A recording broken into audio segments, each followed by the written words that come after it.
Hi, I'm Bree. Welcome to Qigong Wisdom Freedom at the paranormal level.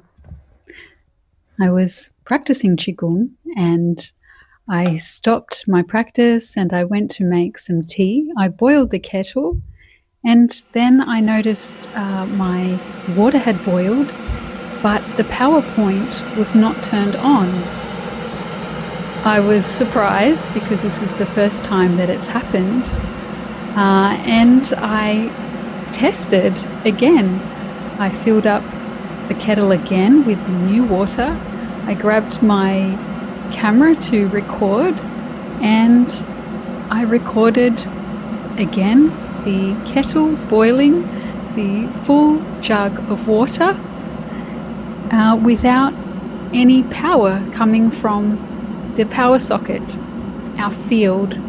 Cultivate through practices like Qigong. We live in a time now where this isn't so unusual, these types of experiences. Now these ancient methods to cultivate our energy are more widely practiced around the world.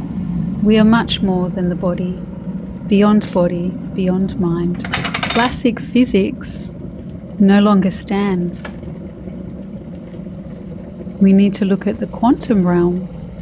Let's open up people's minds. Share this video.